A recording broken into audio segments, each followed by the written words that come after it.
Multidão de mortos, capítulo 1, Novo Mundo.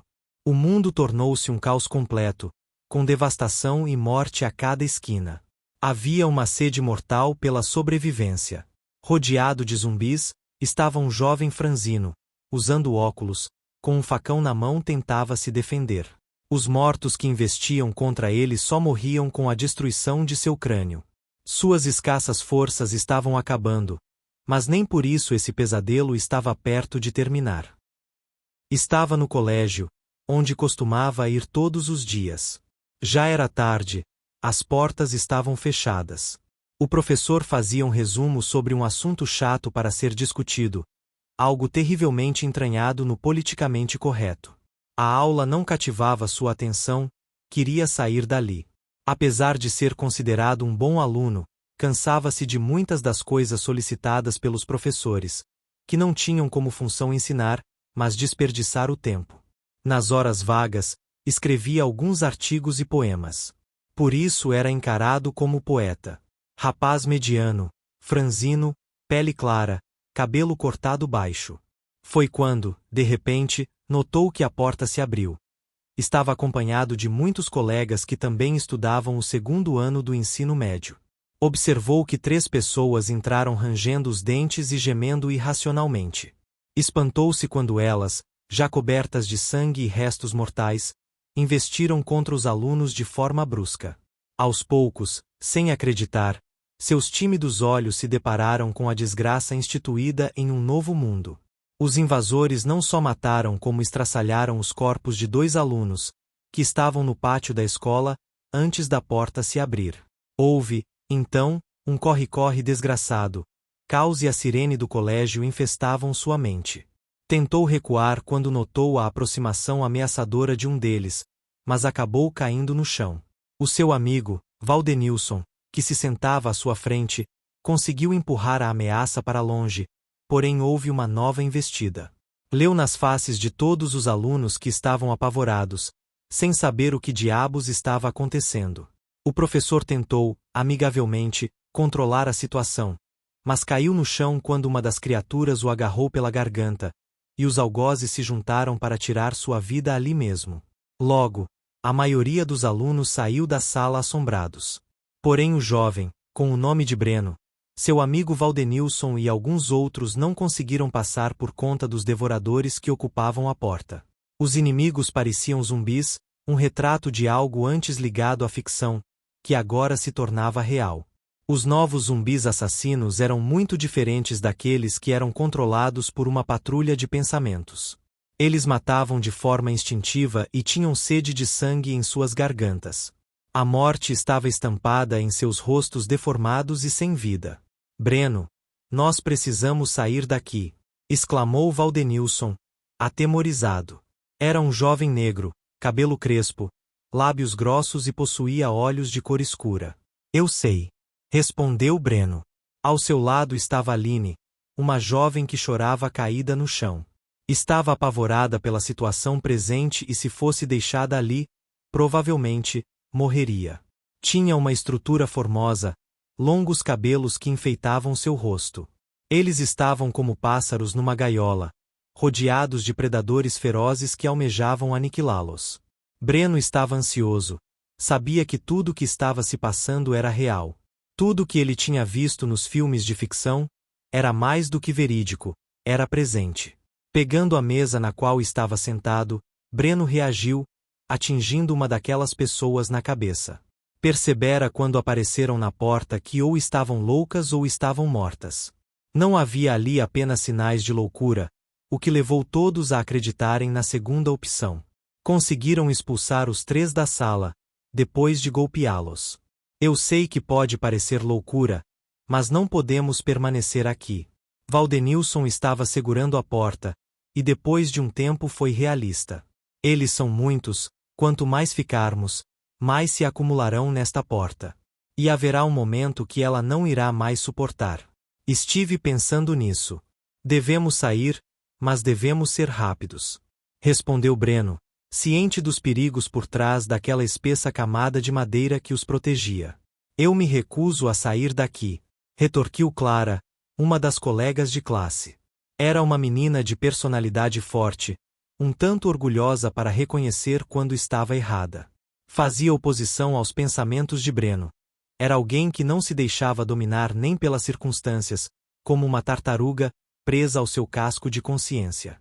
Seu rosto era lindo, um retrato da perfeição. Mas ela se mostrava aterrorizada naquele momento. Não temos outra opção, todos os outros já foram embora. Talvez de toda a escola apenas nós tenhamos ficado aqui. Respondeu o jovem. Quer nos ver morrer também, não é, Breno? Quem disse que você está capacitado para decidir por nós aqui? Clara o enfrentou e se colocou contra sua decisão. Você pode escolher entre tentar sair, onde existe uma possibilidade de sobrevivência, ou esperar que esses mortos arrombem essa porta e nos comam vivos. Respondeu Breno, em alta voz e sem temor. A decisão é sua. Concluiu. Ele está certo, Clara. Uma hora ou outra essa porta vai se romper, e aí sim não teremos probabilidades de fuga. Acrescentou Aline, a jovem que estava espantada chorando. Vai ficar do lado dele? Questionou Clara, sem entender a razão pela qual sua amiga a deixou, ao concordar com o que era evidente. Considerando que só estamos nós quatro aqui, e eles nos dão a única possibilidade de salvação, sim, eu vou. Respondeu Aline, pondo-se de pé e enxugando as lágrimas. Clara, não se trata de mim, é a realidade. Não importa qual é a sua opinião sobre isso, é o que devemos fazer. Respondeu Breno, fitando-a. Vamos, pessoal. Não vou conseguir manter esta porta fechada por muito tempo. Enunciou Valdenilson, fazendo um esforço tremendo para manter a porta fechada. Eu tive uma ideia. Exclamou Breno, de súbito. Pegando uma das carteiras, ele pediu para que o amigo abrisse a porta. Quando isso foi feito, Breno avançou empurrando os malditos para o mais longe possível. Exercendo força com seus braços, que sustentavam a mesa como um escudo para empurrá-los ao chão, deu aos outros uma oportunidade de passar. Já notou que o número de pessoas naquele estado zumbi havia aumentado para 10.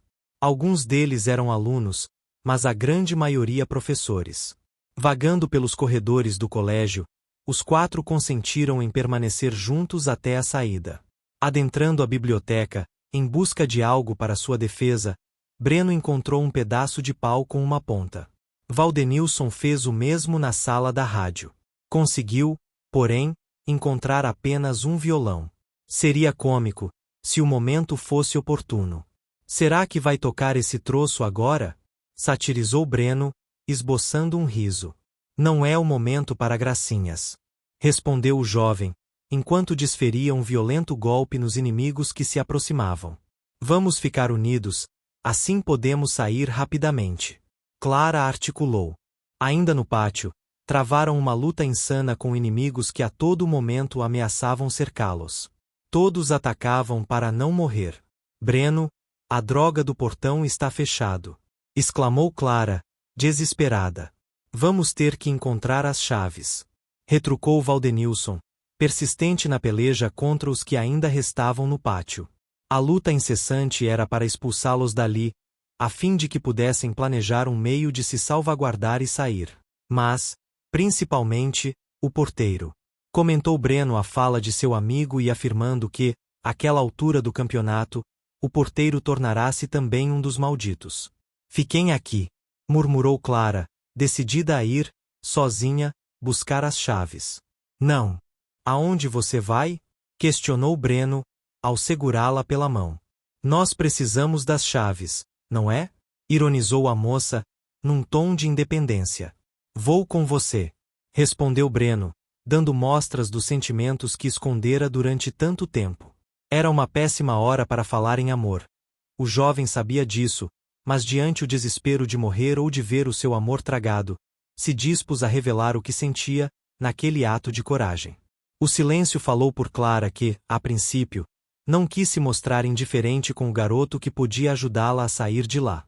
Valdenilson e Aline, cuidem uns dos outros, iremos retornar. Declarou o Romeu do silêncio. As grades do pátio, todas estavam fechadas, eles haviam colocado todos os mortos para fora. Aquilo ajudaria, mas não por muito tempo. Subindo no telhado, único meio viável de obter a vitória desejada, Breno e Clara conseguiram ver o porteiro próximo à cantina. Estava longe da multidão que, olhando para cima, queria alcançá-los. Pode deixar que eu, dizia a garota, tentando assumir toda a responsabilidade, porém sendo interrompida. Nada disso, respondeu Breno, olhando-a nos olhos. Vamos fazer isso, juntos. Eu vou descer por ali, naquele muro que dá passagem para a quadra. Você o atrai para o portão e eu pego as chaves. E como vai descer, gênio? Questionou Clara, duvidando da insanidade que Breno trazia em suas palavras. Pensei que estivéssemos em um telhado, não é mesmo?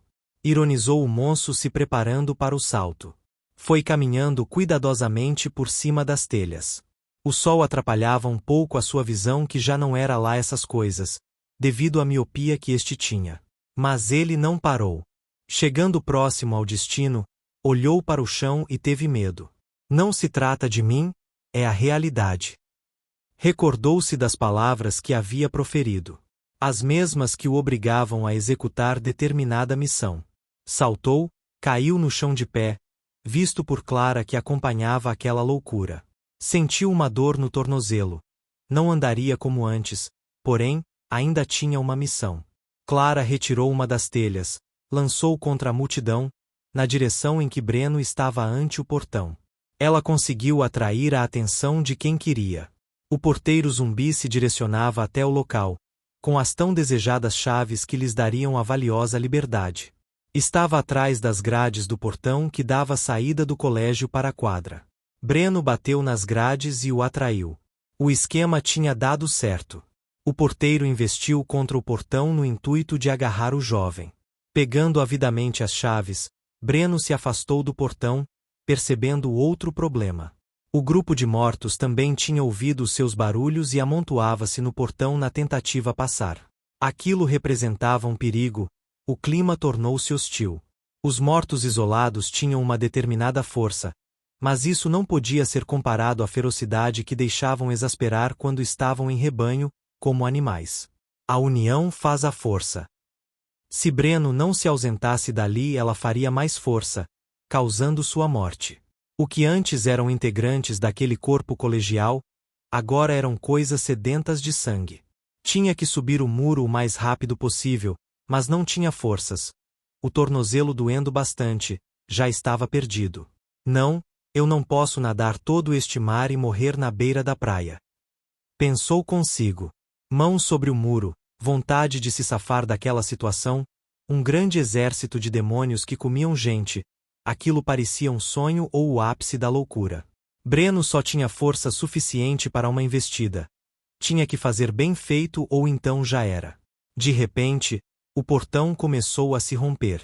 Já eram cerca de 40 pessoas forçando aquelas barras de ferro. Por uma brecha que fora feita passava uma daquelas coisas enquanto rasgava-se nos ferros, sangrando e tornando aquilo ainda mais horripilante. Ele não tinha mais tempo, fez sua investida, pulou. Teve um grande impulso, mas na hora de se firmar sobre o muro não teve forças. Seu peitoral ardia, seu corpo pedia uma pausa. Pausa essa que não era possível. Com muito sacrifício colocou-se sobre o muro.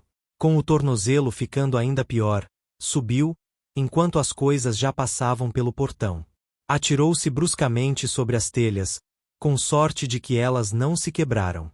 Virou de frente e recebeu em seu rosto o calor do sol. Seus olhos estavam fechados, quando de repente sentiu uma presença exterior.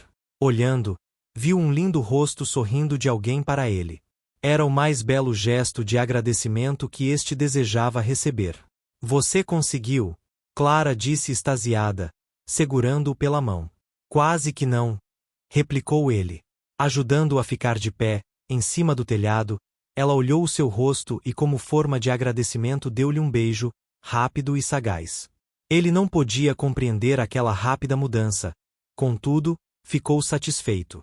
Eu tenho algo para te falar, Clara, disse o rapaz, entusiasmado. Então diga, autorizou a jovem. Sei que não é uma boa hora para falar de sentimentos, mas eu te amo demais, revelou o jovem, ao olhá-la diferente. E por que você está me dizendo isso só agora? Indagou Clara. Eu nunca achei que houvesse uma chance para mim. Nunca pensei que você fosse receber os meus sentimentos. Então permaneci calado durante todo esse tempo em que estudamos. Continuou o jovem, segurando a sua mão. Mas devido às circunstâncias, sabendo que podemos morrer a qualquer momento, resolvi revelar este meu intenso sentimento em vida, para que a morte não nos roube um do outro. A jovem ficou em silêncio por um tempo, olhando para seus pés, sem saber o que dizer.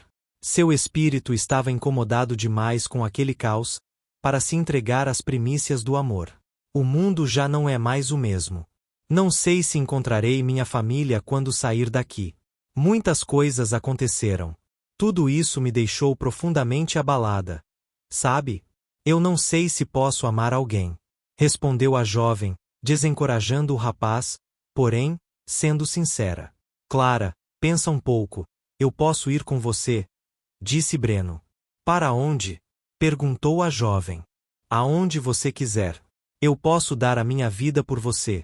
Murmurou Breno munido pelos seus intensos sentimentos. Você não tem seu próprio destino? Não se importa com a sua família? Claro que me importo e irei à procura deles também. Mas eu não quero que você corra perigo, entende? Eu quero você comigo. Breno abraçou-a e deu um beijo em seus cabelos, como demonstração de seu carinho. A jovem afastou-se, confusa, decidida a seguir seu rumo e deixar aquelas promessas de amor. Aqui estão as chaves, declarou Breno, com o rosto desapontado e sério, ao chegar no pátio ao lado de Clara. É a nossa hora. Vocês conseguiram atrair aquelas coisas para o lado da cantina. Observou Valdenilson. É nossa oportunidade de ir embora desse lugar. Falou Aline. Pegando sua mochila, Breno preparou-se para sair. Os outros também fizeram o mesmo. Abrindo cuidadosamente o primeiro portão, o barulho agora atraiu as coisas para o lado deles. Tinham que ser rápidos. Clara pegou as chaves do seu bolso e abriu o portão. Saíram, então, naquela euforia antes que os mortos os alcançassem. Para onde vocês irão? Perguntou Valdenilson às duas moças. Vamos para casa, em busca de nossas famílias. Retrucou Aline. E muito obrigado a vocês por nos proporcionarem esta saída. Agradeceu ainda. Breno recebeu os agradecimentos. Estava trancando o portão para que os algozes não saíssem. Um singelo abraço de Aline, como forma de agradecimento, foi dado a ambos os rapazes, também como despedida. Clara também demonstrou gratidão e pediu desculpas pelas coisas que tinha falado no começo. Mas seus olhos, meigos e inquietantes, demonstravam um vívido interesse por Breno, mas ela reprimia, veementemente, tal sentimento. Por favor, juízo. Recomendou Breno, ao abraçá-la. O mesmo para você. Respondeu Clara num riso. E assim os dois se separaram, não dando vazão a um sentimento lindo que nascia ali, perante o caos do novo mundo. Breno estava sendo, naquele momento, um peso no trajeto a ser feito. Estavam na cidade de Tapiramutá, onde era o colégio estadual que estudavam. Precisavam seguir um mesmo caminho, no entanto, de volta para casa. Breno estava atrasando seu companheiro pelo tornozelo, o que fazia de ambos presas fáceis ante a hostilidade dos inimigos urbanos. Ao chegarem na praça da feira, movimentada nos dias de sábado sob seus inconfundíveis barracões, perceberam que aquilo já estava tomando a cidade também. Aquelas coisas não estavam presentes só na escola, mas em todo canto. Em breve estabeleceriam uma maldição hegemônica sobre a cidade.